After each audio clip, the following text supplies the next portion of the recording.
Bonds with Mayhem. Legally speaking, mayhem refers to the gruesome crime of deliberately causing an injury that permanently disfigures another. Deliberately causing injury. These are the people I grew up with. It's no stretch of the imagination to understand why I then picked this same breed to create new bonds with. It's all I knew. Oh, I was bonded with my family, but had a hard time believing that it was love. And strangely, I didn't seek out a different kind of bond. I sought the same thing I knew.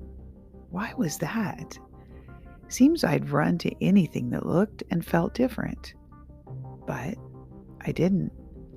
I ran to the same old familiar bond. As a result, I received a lot more injury at the hands of other people.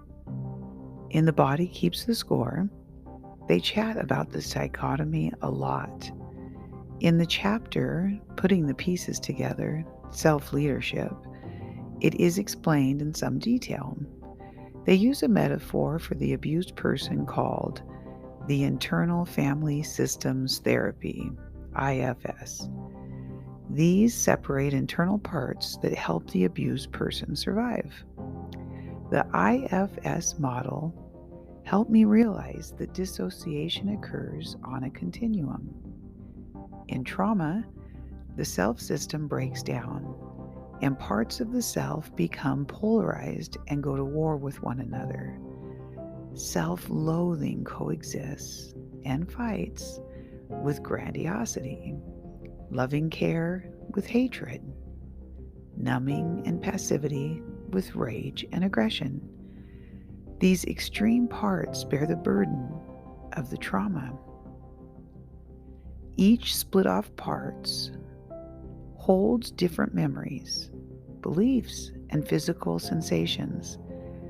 Some hold the shame, others the rage, some the pleasure and excitement, another the intense loneliness or the abject compliance. These are all aspects of the abuse experience.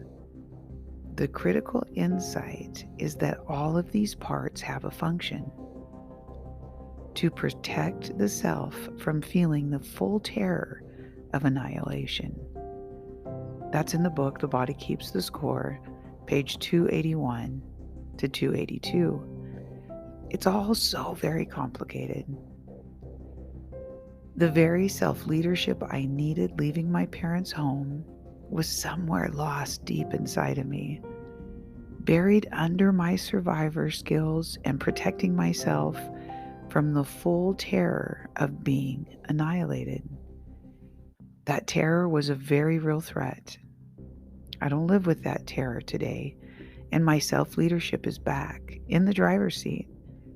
I continue on in my journey, and I don't keep bonds with mayhem any longer.